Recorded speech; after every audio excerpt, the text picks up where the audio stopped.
The WNBA Finals were supposed to be the ultimate celebration of women's basketball. The energy, the passion, the rivalries, and stars like Aya Wilson and Dawana Bonner lighting up the court. But when players stepped into those arenas, what they actually saw were endless rows of empty seats. Instead of an iconic championship moment, it turned into a painfully awkward reminder of how far the league still has to go. Honestly, it felt like no one truly cared. People seemed more obsessed with the drama surrounding the WNBA than the actual games themselves. And judging by the shocking ticket prices, it looked like the rest of the world felt the same. The stands were nearly empty, not a hint of the electric buzz we saw when Caitlin Clark and the Indiana Fever were playing. It was flat out embarrassing and deeply frustrating for two of the league's biggest stars. Their irritation was written all over their faces, and their mic'd-up frustration told the whole story. Beneath that anger, though, was something even more telling. A growing realization that without Caitlin Clark, the WNBA spotlight had started to dim badly. If there was ever a moment that proved it, this was definitely it. It's become clearer than ever that Caitlin Clark and Fever fans now dominate the entire WNBA fanbase. Just take a look at the finals ticket prices. You'd expect massive excitement for a championship series featuring two powerhouse teams packed with MVP-caliber talent. But as game day drew near, something was undeniably off. There were no sold-out arenas, no sports bars filled with energy, and not a single viral buzz moment lighting up social media. Instead, fans were left stunned when they checked online listings. Tickets for what should have been the biggest night in women's basketball were dropping to around $30. It didn't look like a championship atmosphere at all. It looked like a ghost town in the making.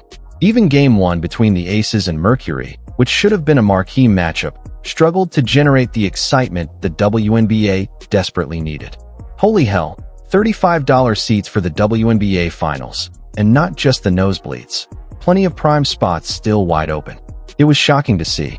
Aya Wilson, the MVP and undeniable face of the Las Vegas Aces, couldn't even hide her disappointment. She had expected an electric atmosphere, roaring crowds, flashing lights, and that championship buzz.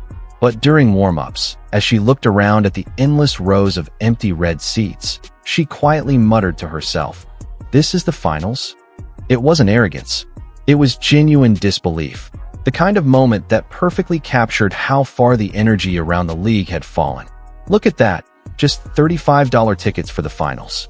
Honestly, that might have been the most telling moment of the entire WNBA broadcast.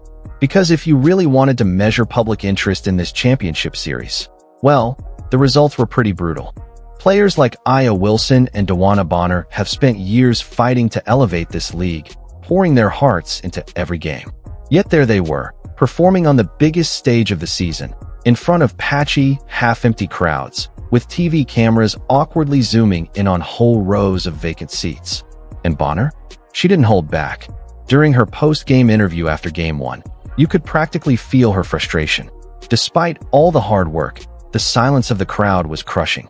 Her voice tightened as she said, "You work your entire career for moments like this, and you just hope people care enough to show up."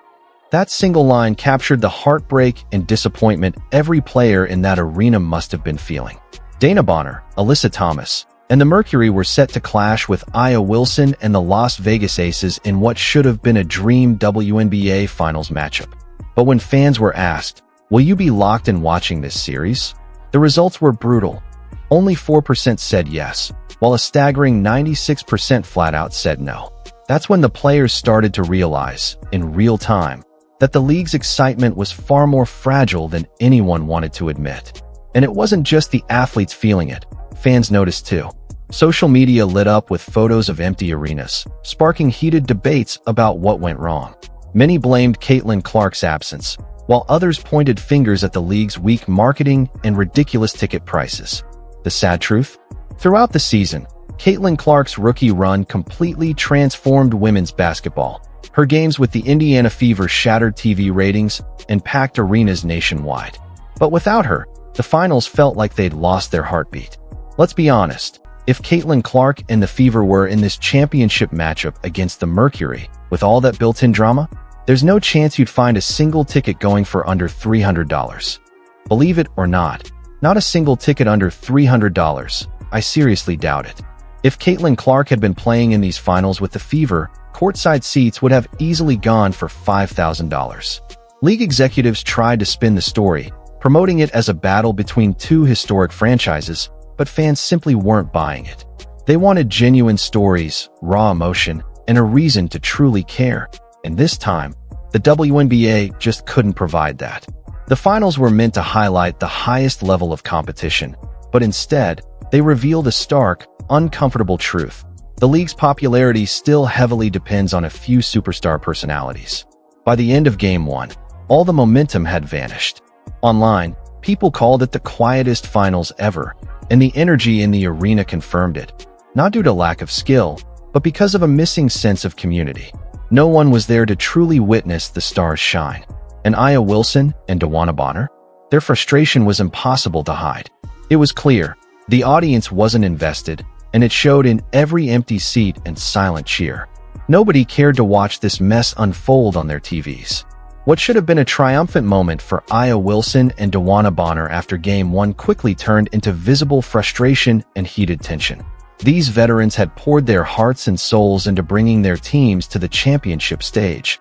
Yet instead of thunderous applause and flashing cameras, they were greeted by awkward silence in half-empty arenas. The WNBA had promised respect, growth, and attention, but it felt like the league had taken a step backward overnight.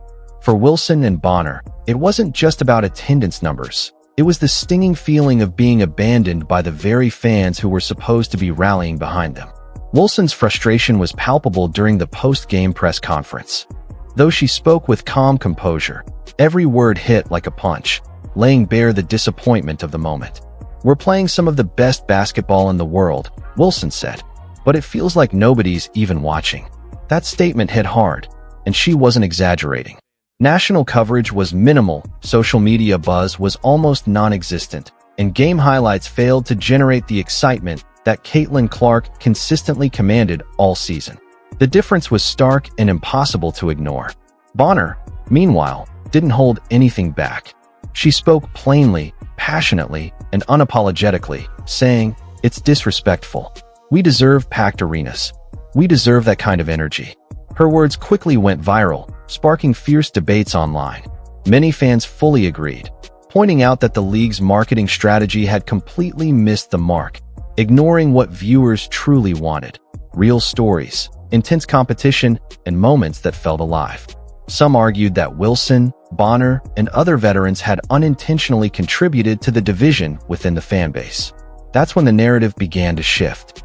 What started as frustration over empty seats quickly grew into a much larger story about the WNBA's deepening challenges, and it kept exposing uncomfortable truths.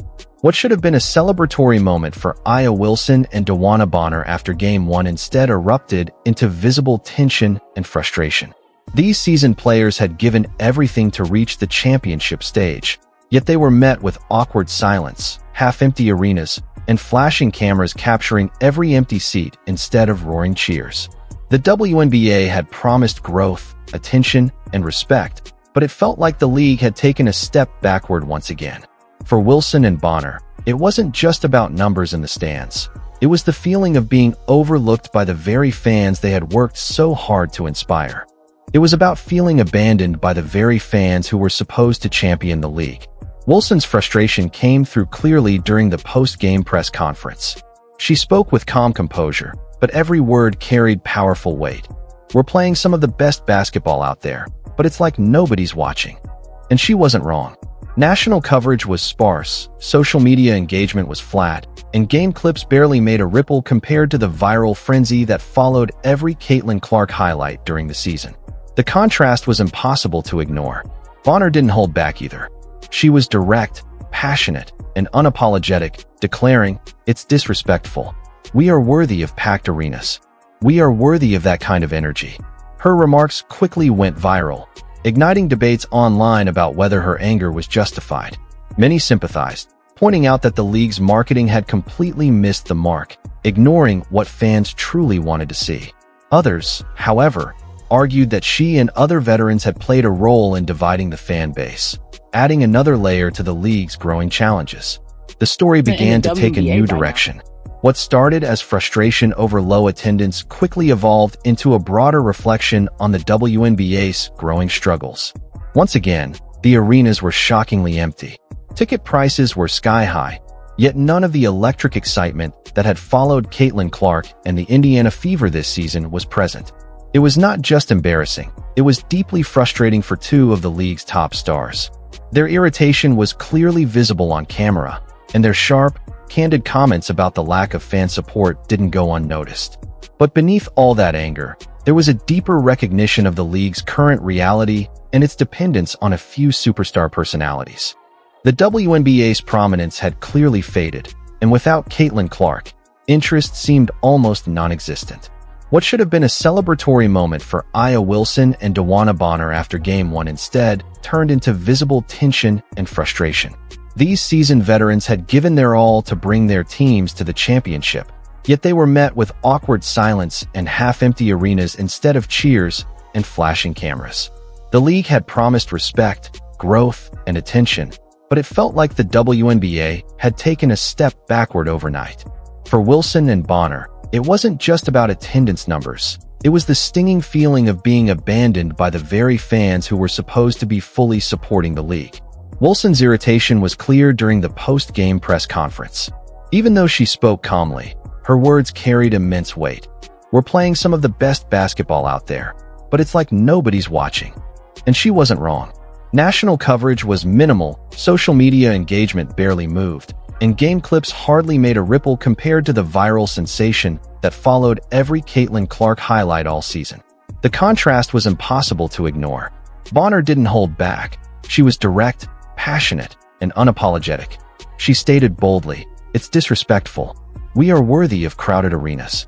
We are worthy of experiencing that kind of energy." Her words quickly went viral on social media, sparking debates over whether her frustration was justified. Some fans sympathized, agreeing that the league's marketing strategy had missed the mark by ignoring what viewers truly wanted. Others argued that she and other veterans had played a role in dividing the fan base. At that moment, the story began to shift. What started as mere frustration over poor attendance evolved into a broader reflection on the WNBA's growing challenges. If you're as shocked as we are, don't just scroll by, share your thoughts and join the conversation about the future of women's basketball.